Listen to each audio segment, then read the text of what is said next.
just tell us a little bit about you. Why did you start what you're doing right now? Like, what is it all about? And just would love to hear a bit about your story. Yeah, sure.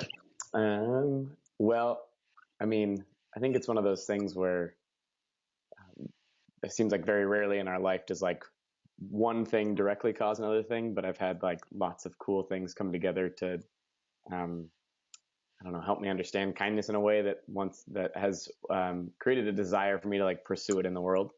One of the most notable probably is high school. I got invited to go to this like leadership conference going into my junior year of high school, and I don't remember what the speaker was like talking about, but there was like a keynote speaker for the day, and they got up and they did their whole thing. And I literally don't know their name, or I don't even remember what they looked like, but at some point along the way, they quoted Maya Angelou, and it's a quote that probably most people at this point have heard, but my junior year of high school, I had not. And it was that people will forget what you say, people will forget what you do, but people will never forget the way you make them feel. And up until that point in my life, I like that was like the truest thing I'd ever heard. Was like, yeah, that's real. Like Hearing it, I mean, I've heard the quote. It never loses its impact, does it? no, it's because it's true, right? I think it's like one of those like fundamental truths that we recognize as true in our life, but sometimes we need to be reminded of its truth, which is just that the moments we remember most vividly in our life are the moments where we're made to feel something, right? Feel loved or unloved. It's both sides of the spectrum, right? Moments in our life where we're made to feel belonging or hope, or moments in life where we're made to feel unworthy or useless or lonely. We remember those people and remember those moments. And I heard that my junior year, and I was involved in student leadership, and up until that point in my life, student leadership was kind of all about like me, like what me being on stage and it being on my college resume, um, and I heard that, and I was like, this is what I want my my job to be. Like as a leader in my school, I wanted to go back and like make people feel important. If I knew they were going to remember like one thing about like their experience, it's like, well, I want you to feel accepted here, belonging here, loving here. Um, and so I started my senior year of high school a group on my campus called Rake, Random Acts of Kindness, etc. And like every week we would get together and we would talk about kindness. Then we would go out and we would like practice kindness in our school, and it became pretty addicting pretty fast Yeah. um, because you realize really quickly that making other people feel joyful is an incredibly satisfying feeling for you. And so the very first meeting we had, I brought like 2 dozen donuts, and there was like 12 people that showed up, and we ate a donut, and then we went out and like met someone new and gave someone a donut. And then we came back and we talked about it, and it was like, okay, which one made you happier? And it's like the momentary happiness of a donut, eating it, or like the sense of gratitude, or like the surprise on someone's face, or like the oh thank you, like that moment with another person, and how much more like filling that was in many ways. And so that was like senior year of high school, and I was hooked, right? I think about it like selfish altruism, right? Which is like anytime you give, you can't help but receive. And Right. so many people who start to do that, like there's a sense of, um, like there's such a profound sense of purpose that like you have to keep coming back to it. So Yeah. I felt that That's my senior year of high school, and I was like, I want to give this to other people. I want to teach other people about this. Um, so that's what that's I've pretty started to try to do. especially for that age and that stage of your life. And one question that popped into my mind is, especially in your senior year, where a lot of people are very internally focused. They're trying to get good grades, they're trying to figure out what they want to do with their life, they're trying to be the most popular kid in school and figure out who to take to prom and all that kind of thing. I think it's called prom over here. One question I have for you is like, did it ever what's the right word? Like, was it challenging sometimes when you didn't see or feel kindness reciprocated, or even when you kind of saw or felt selfishness? And did that make you more motivated or less motivated to continue to be kind? Because I think that even though the nature of kindness is, we're not trying to do it for something in return, but I think whether it's consciously or subconsciously, when people are kind, they kind of expect kindness back. And when that doesn't Mhm. happen, sometimes people become burnt and even bitter, and it can actually stop them from that desire to continue to be kind. Yeah, yeah, that's That's huge. And it's at the core of the message that I share with young people is this idea that kindness is really freaking hard. And that's why at some point pretty early on, we stopped doing it because we have enough experiences where we offer it and it's not given in return that we do start to become bitter. Bitter, or I mean, in some ways, like I think the bigger encapsulating word is we become scared. We become scared. We're scared that like if we offer it, it's not going to get reciprocated, which either means we're not good at it, or we're not good enough, or that sense of rejection or failure that like no one likes to experience. And so we start to have these painful experiences with kindness, and then and then that fear of being hurt becomes bigger than our desire to like give, because it's kind of like, why would I give if I'm going to just get like pain in return? Right. So how do you? Yeah, it's a great question, and for me, I think we become better at things when we clarify why we're doing them. Always, right? As a general theme, and if we are doing kindness for the purpose of what we get in return, there's going to be probably more often than not moments where we're upset by the result. But if we're doing kindness because we have a bigger belief that people fundamentally deserve dignity or hope or goodness in their life, then it becomes easier to accept the results when it's not about the result. I think the other piece is like understanding like just people in general, right? Which is, I think the biggest reason why people wouldn't accept kindness isn't because they don't want kindness. It's because they are scared of your intention. I think for many people, whether old or young, I think for many people, kindness has been, precursor to pain in their life. Meaning someone has been kind to them, given something to them, earned a relationship with them, and then broken that trust that was built. And so I think the reason why people won't accept our kindness isn't because they don't like want it, it's because they don't trust us. The second part of that in my brain is like, yet. They don't trust us yet. And so if we really believe in what we're trying to accomplish with kindness, then we have to be willing to earn trust from people. Which sometimes with some people it's momentary, right? Some people you trust immediately. With some people that trust takes a year, 3 years, 10 years to build. And so the question then becomes like, well, are you willing to, to what degree do you want to pursue is this your purpose? How passionate are you about this like belief that people deserve this? Because if you like really deeply believe that, then sometimes that effort is worth it. And then it becomes like that rejection becomes way less personal. It's not about what you're offering. It's about their fear of what it means to receive it. Right. Wow. That's really powerful. Do you think that that belief system in kindness is something, I see that it's something that can be nurtured and developed, but do you think that inherently some people are born with a higher or lesser capacity to be kind? No, I don't think so.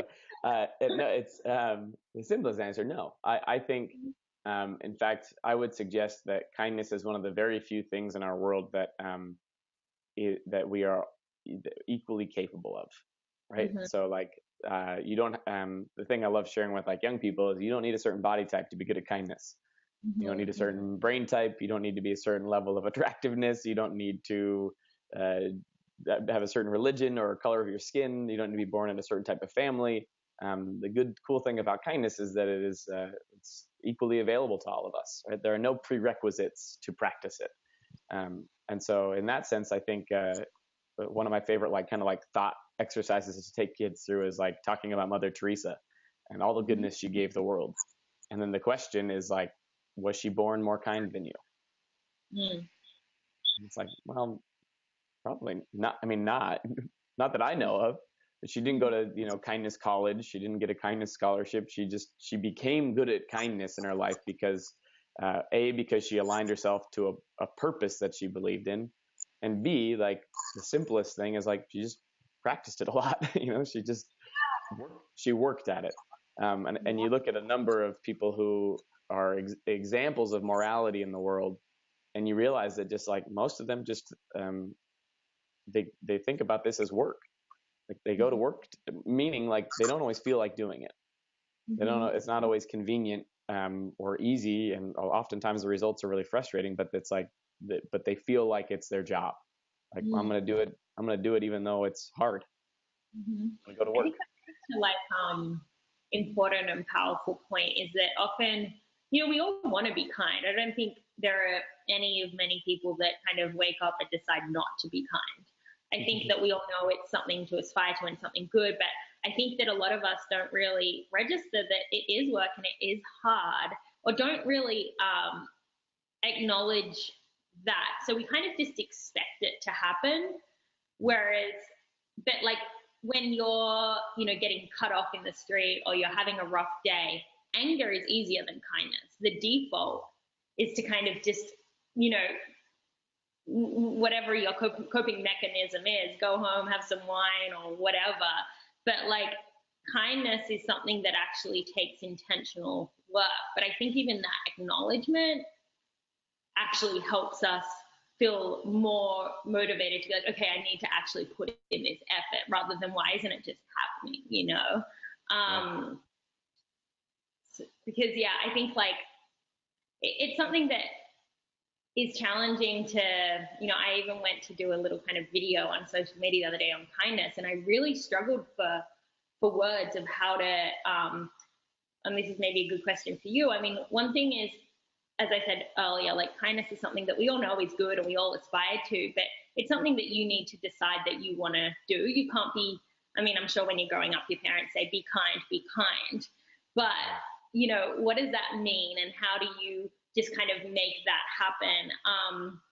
And which actually a good segue into one of the questions I had for you, like, what does kindness mean to you?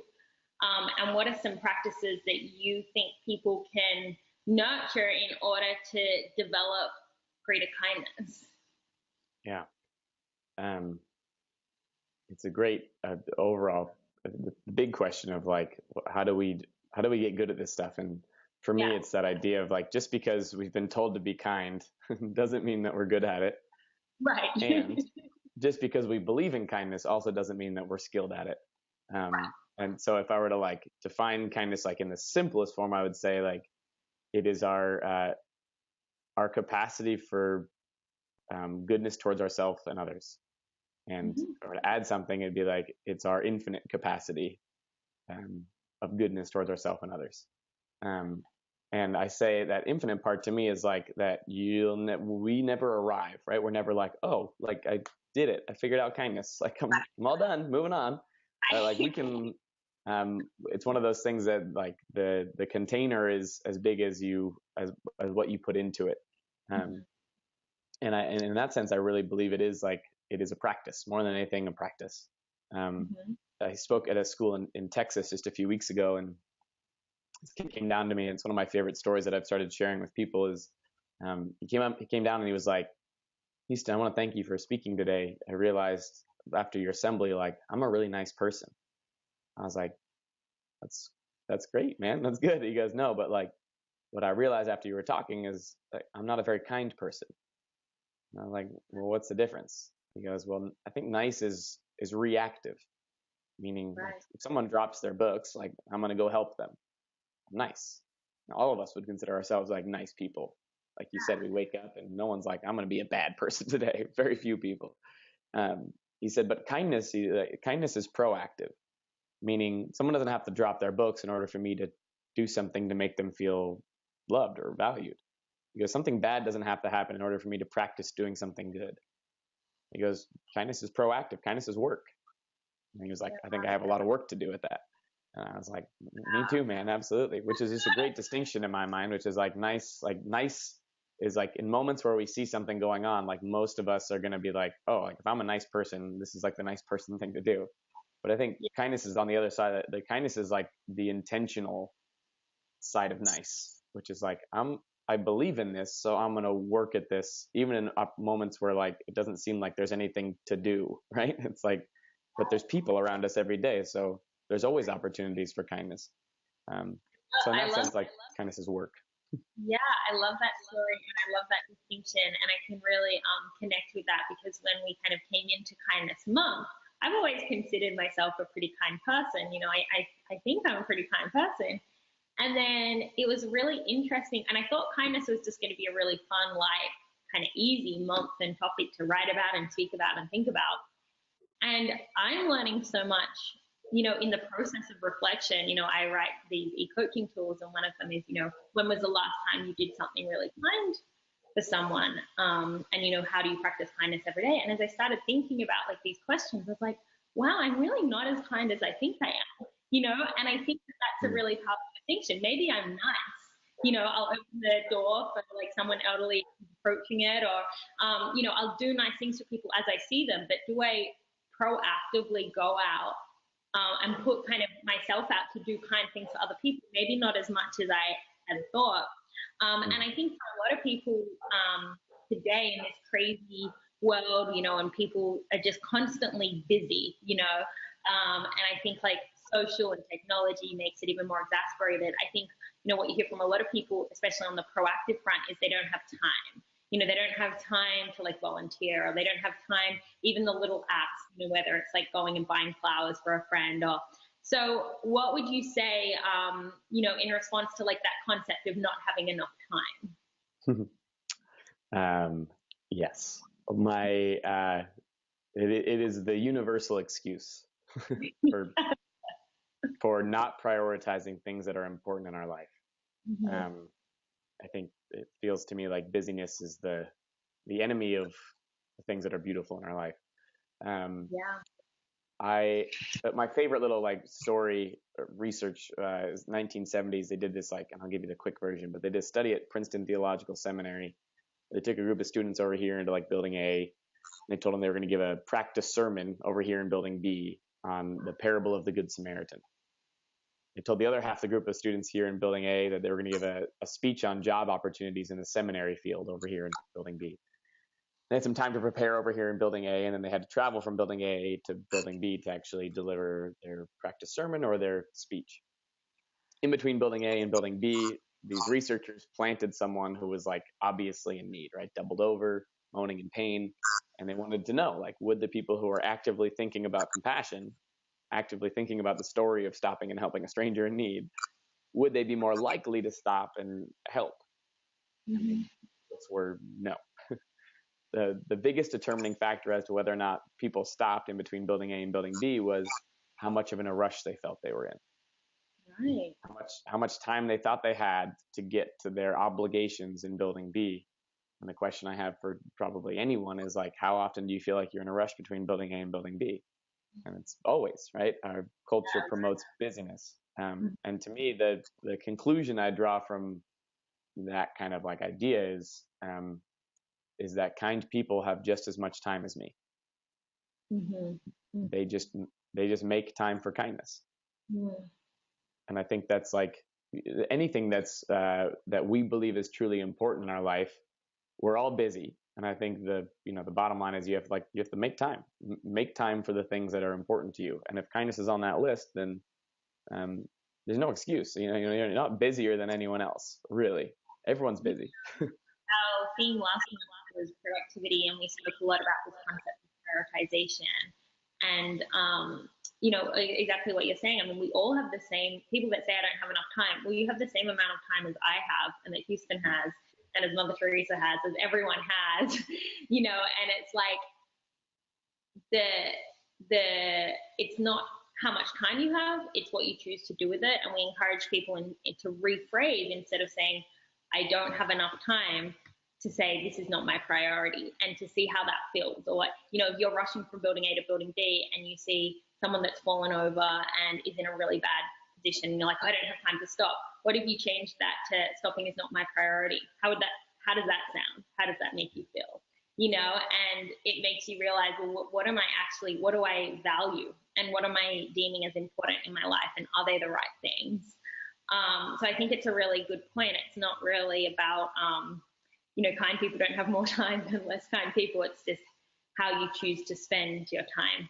And obviously, you choose to spend your time in a really inspirational, meaningful way. And I'd love to hear how you've seen kindness not only impact your life, but also, I don't know, I know that you do a lot of speaking engagements, and I don't know whether you get to kind of see these people, a month or a year down the track, or how, if you're able to hear the stories of how it's changed their life. But if you have any examples of that, it would be awesome to hear.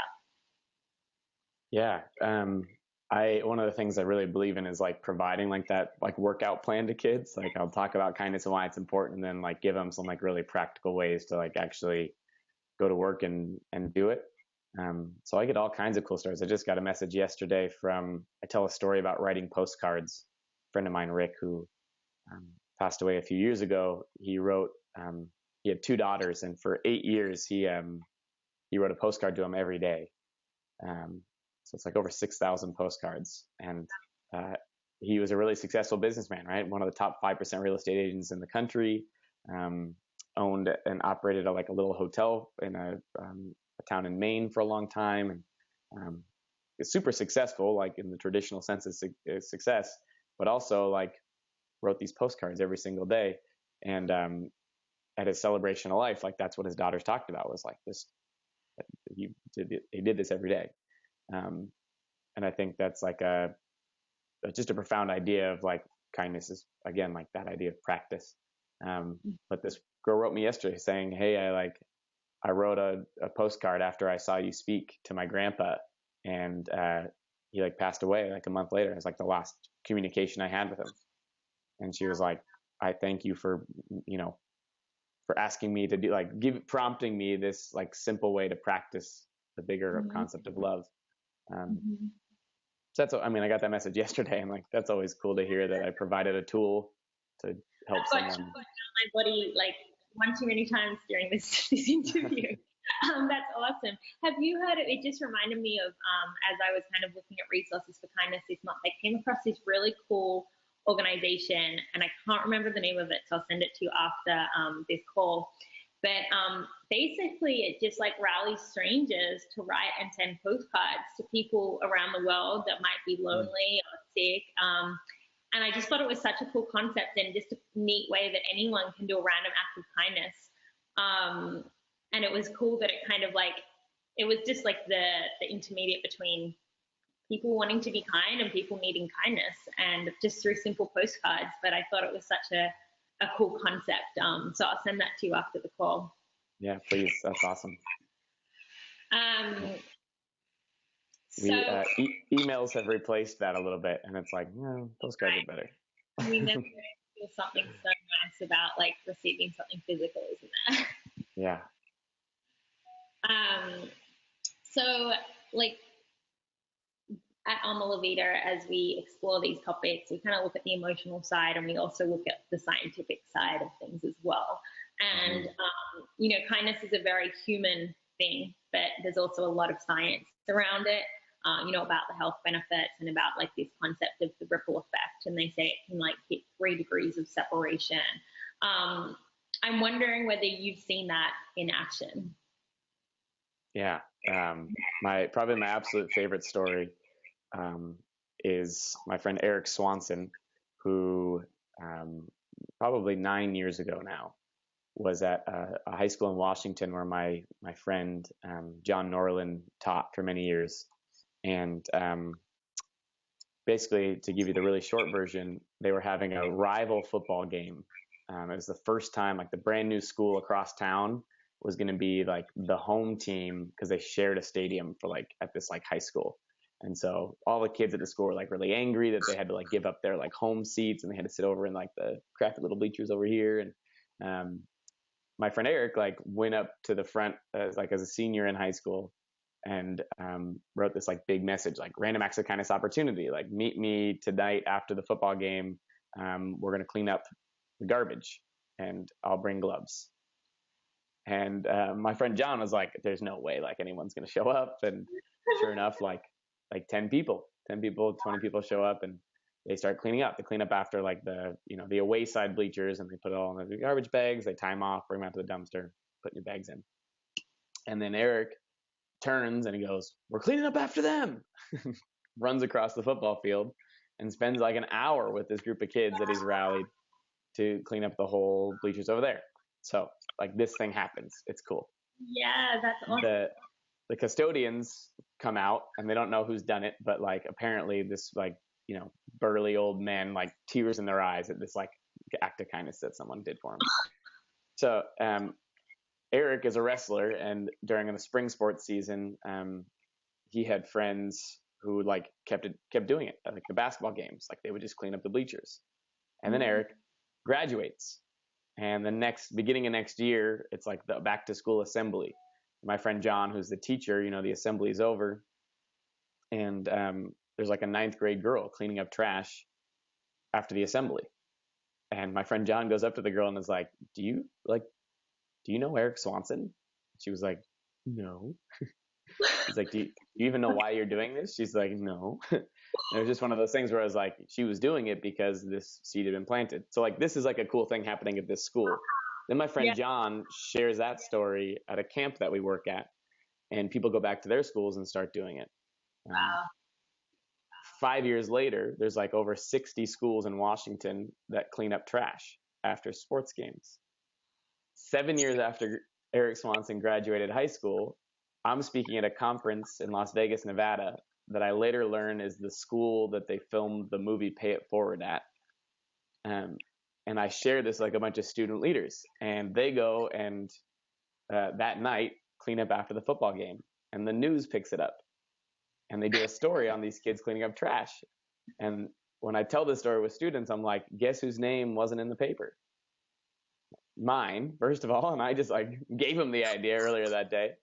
But well beyond mine is like Eric Swanson's name is not in that paper, and yet 8 years after he graduated high school and picked up the first piece of trash, you know, his influence and his impact of kindness lives on. Yeah, wow, that far exceeds the 3 degrees of separation. But oh yeah, isn't that incredible?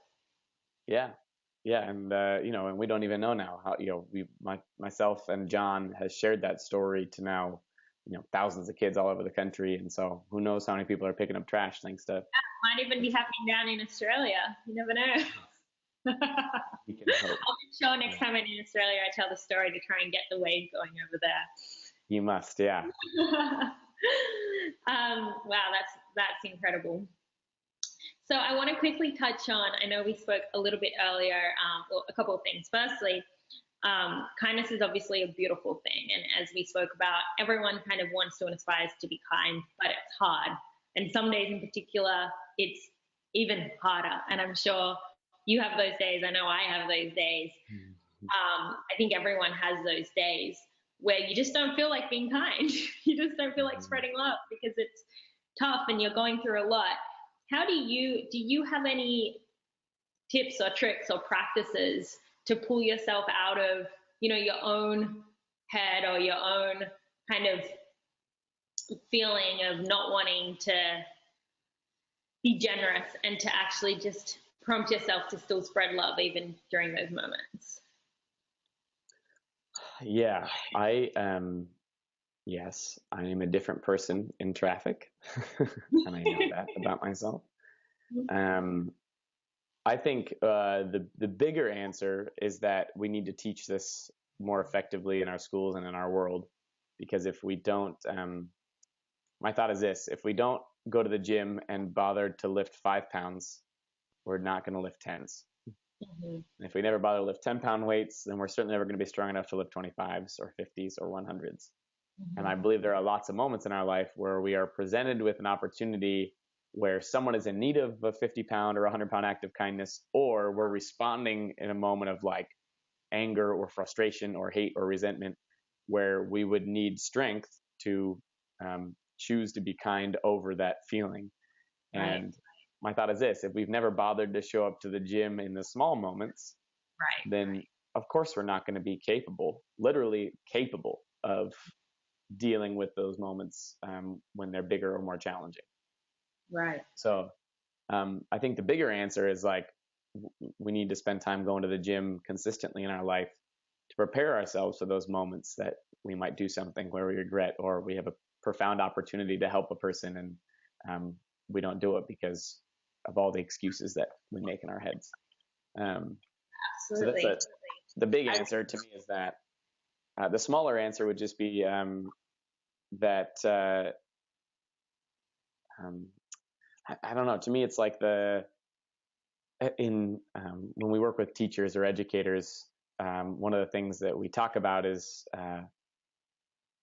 responding to like bad behavior in the classroom. There's lots of research-backed ways to respond effectively, but teachers are people, and so a lot of times they respond based on emotion or resentment. And so like Dr. Clayton Cook is a researcher, and he says like every teacher should just have like a stop sign in the back of their classroom, so that as they're like looking at kids and they're angry, they like look and just like, okay, stop. Like, how do I want to respond right now? And it feels like we should have something in our life that allows us to realign to our purpose before we act out of alignment with our purpose.